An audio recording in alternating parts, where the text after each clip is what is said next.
बिहार के औरंगाबाद जिले के शमशेर नगर में मौजूद ये इमारत 1702 में बिहार के सूबेदार रहे शमशेर खां का मकबरा है। ये बिहार के उन चुनिंदा इमारत में से एक है जिसे मुगल दौर में बनाया गया था। यहीं से कुछ किलोमीटर दूर एक शहर दाऊद नगर है जो इनके चाचा और बिहार के सूबेदार रहे दाऊद खां कुरैशी ने अपने नाम पर उस समय बसाया था जब वो पलामू को जीतकर लौट रहे थे। दाऊद खां कुरैशी से प्रेरित होकर शमशेर खां ने भी एक कस्बा सोन नदी के किनारे अपने नाम से बसाया और उसका नाम रखा शमशेर नगर, और इसी शमशेर नगर में मौजूद है उनका ये मकबरा। इतिहासकार बताते हैं कि यहाँ मकबरा के साथ एक सराय और बावली भी हुआ करती थी जो देखरेख के अभाव में खत्म हो गई। शमशेर नगर के लोगों ने इस मकबरे को बचाने के लिए सरकार से गुहार भी लगाई, लेकिन कोई सुनवाई नहीं होने के कारण ये मकबरा भी जर्जर हो चुका है। हम लोग एक अपना टोली बनाकर भी वहाँ कुछ लोग साफ सफाई किया है, और हम लोग जब मकबरा में कोशिश किए तो वहाँ एक अभी तक सिर्फ सरकार के द्वारा एक गार्ड का ड्यूटी है, और एक बार थोड़ा बहुत साफ सफाई हुई थी।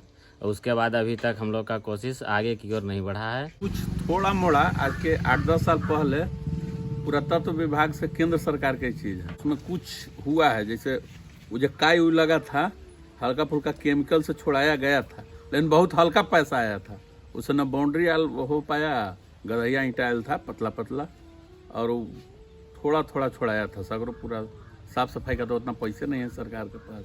रंगजेबे के टाइम कई गांव है। सरकार से ही मांग करेंगे कि इसको मकबरा को फिर से अथी करके नापी उपी करके बाउंड्री मार के गेट उट लगा देवे। कीड़ा स्थल है इसका, फुटबॉल मैच होता है, क्रिकेट मैच होता है, लड़का लोग दौड़ता है धूपता है, सुबह में वॉक मॉर्निंग करता है, तो इसके लिए उसमें नहीं बाउंड्री रहने से गंदा रहता है। फील्ड में सब लोग जाकर लैट्रिन कर देते हैं, सब कर देते हैं लोग, तो ये सब सुरक्षित हो जाएगा गेट होने के बाद। हम लोग 1-2 बार बात किए थे सासाराम, जो इसका पदाधिकारी है, कहे थे कि ध्यान देंगे, तो फिर एक बार थोड़ा पैसा दिए थे जो बहुत हल्का, खाली बाउंड्री का नींव दिया है बहुत हल्का, अब काई थोड़ा मोड़ा छोड़ाए थे, लेकिन फिर कहाँ पैसा आया, 10 साल हो गया।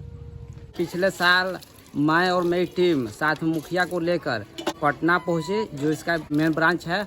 वहां पर बोले कि नहीं, हम अनुमति नहीं देंगे। हम बोला कि नहीं, आपको दिल्ली से जाकर परमिशन लेना पड़े। हम लोग कई बार मिले के प्रयास किए हैं वहाँ सासाराम, जब भी हम लोग गए हैं गांव के, तब उनसे मिले हैं, लेकिन ध्यान नहीं दे पा रहे हैं। सीधे कहते हैं कि फंड नहीं है। हम लोग सुनते थे कि पहले लोग आते थे, और इसका फोटो आपको औरंगाबाद में सर्किट हाउस में, औरंगाबाद में एक छोटा सा म्यूजियम टाइप वहाँ भी मिल जाएगा। बहुत जगह इसका जिक्र है, और 3 या 4 क्लास के सरकारी किताब में भी इसका जिक्र है। ये पर्यटन विभाग के द्वारा ही इसको लिया भी गया है। पहले बहुत लोग आते थे इसको देखने के लिए। इसको मिनी ताजमहल के नाम से भी जाना जाता था। शमशेर खां का असली नाम इब्राहिम खां कुरैशी था। वो एक बड़े मुगल सरदार नवाब भिक्खन खां खाने खाना के बेटे और बिहार के सूबेदार रहे दाऊद खां कुरैशी के भतीजे थे। इब्राहिम खां ने मुगल सल्तनत के लिए मानिकपुर, अवध, गोरखपुर और शाहाबाद इलाके में फौजदार के रूप में अपनी सेवाएं दी। इस दौरान उन्होंने पठान सरदार रहीम खान और उज्जैनिया सरदार कुंवर धीर की बगावत को कुचला, जिस वजह कर उन्हें शमशेर खां का लक़ब दिया गया। शमशेर खां बिहार के सूबेदार रहे मुगल शहजादे अजीमुश्शाह के बड़े करीबी थे, और इसी वजह कर उन्हें 1702 में बिहार का सूबेदार का ओहदा भी मिला, और 1718 में शहजादे अजीमुश्शाह के लिए जंग लड़ते हुए उन्हीं के साथ मैदान जंग में शमशेर खां शहीद भी हुए, जिसके बाद उन्हें उनके बसाए हुए कस्बे शमशेर नगर में दफन कर दिया गया।